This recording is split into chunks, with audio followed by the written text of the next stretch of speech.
পুরো বছর ধরেই যে আচারটা সংরক্ষণ করে খেতে পারবেন সেটা হচ্ছে আম দিয়ে রসুন মরিচের এই আচারটা। খাবার প্লেটে জাস্ট একটুখানি এই আচার থাকলে খাবারের স্বাদ দ্বিগুণ বেড়ে যাবে। সামনে কোরবানির ঈদ আসছে, একঘেয়েমি গরুর মাংস খেতে খেতে খাবারের অরুচি চলে আসতে পারে, তাই আগে থেকেই এই আচারটা বানিয়ে রাখতে পারেন। রসুন মরিচের আচারটা বানানোর জন্য প্রথমে পর্যাপ্ত পরিমাণে তেল দিয়ে এখানে আমি 5-6টার মতো শুকনা মরিচ দিয়ে তার মধ্যে 2 টেবিল চামচ দিয়েছি পাঁচফোড়ন।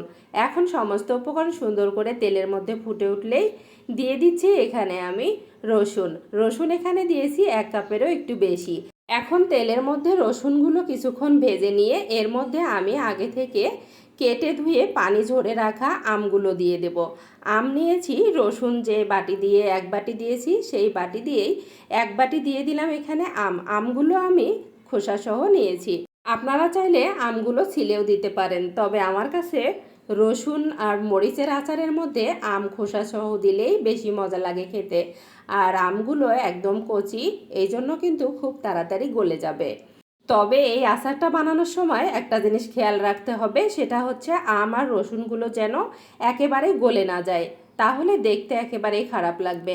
আমার কাছে আস্তে আস্তে থাকলেই একটু ভালো লাগে। তো আমি এখানে দিয়ে দিলাম কিন্তু 1 টেবিল চামচের মতো আদা বাটা, আর 2 টেবিল চামচ দিয়েছি এখানে সাদা সরিষা বাটা, দিয়ে দিলাম 1 টেবিল চামচ লবণ, 1 টেবিল চামচ হলুদ, আর 10-12টি কাঁচামরিচ কুচি। এখন আবারও কিছুক্ষণ নেড়ে চেড়ে রান্না করে নেব। আচারের ফ্লেভারটা এত সুন্দর আসতেছে এই মুহূর্তে, আপনাদেরকে কি বলবো, বলার ভাষা নেই।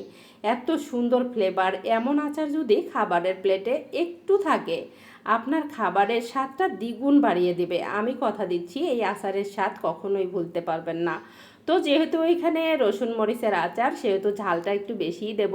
আমি কিন্তু আবারও 2 টেবিল চামচের মতো মরিচের গুঁড়া দিয়ে দিচ্ছি, আর দিয়ে দিলাম এখানে তেঁতুলের কাঠ। আগে থেকে তেঁতুলগুলো ভিজিয়ে সুন্দর করে চটকে নিয়ে তেঁতুলের কাঠটা দিয়ে দিলাম। এখন আবারও 5-6 মিনিট রান্না করে নেব।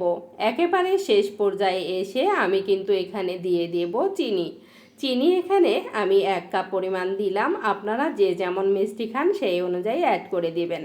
আমার কাছে মনে হচ্ছে এই 1 কাপ দিলেই একেবারে আচারের স্বাদটা পরিপূর্ণভাবে হবে। চিনি দেওয়ার পর অনবরত নাড়তে হবে, নয়তো কিন্তু নিচ থেকে পোড়া লেগে যেতে পারে।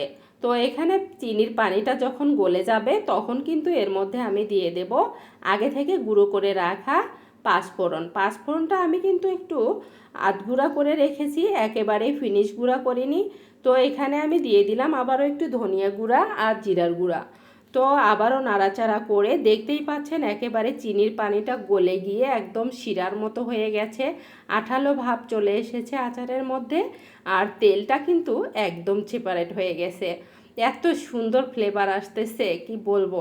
সবশেষে আবারও আমি 3 টেবিল চামচের মতো হোয়াইট ভিনেগার দিয়ে দিলাম আচারটা ভালো রাখার জন্য। তো এখানে আমি এখন সবশেষে দিয়ে দেব বোম্বাই মরিচ। এই বোম্বাই মরিচটা দেওয়ার কারণে আচারের ফ্লেভারটা দ্বিগুণ বেড়ে যাবে।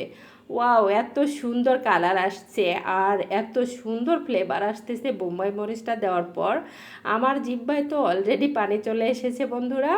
আপনারা কি বলেন অবশ্যই কমেন্টে জানিয়ে যাবেন আমার রসুন মরিচের আচারটা কেমন হলো। তো ভালো লেগে থাকলে অবশ্যই লাইক কমেন্ট শেয়ার করে পাশে থাকবেন। আমি কিন্তু আর লোভ সামলাতে পারছি না, তাই একটু বাটির মধ্যে নিয়ে নিচ্ছি, ঠান্ডা হলেই খেয়ে নেব। অনেক মজা হয়েছিল বন্ধুরা, অবশ্যই একদিন ট্রাই করবেন আর আমাকে কমেন্টে জানাবেন। ভালো থাকবেন সবাই, আল্লাহ হাফিজ।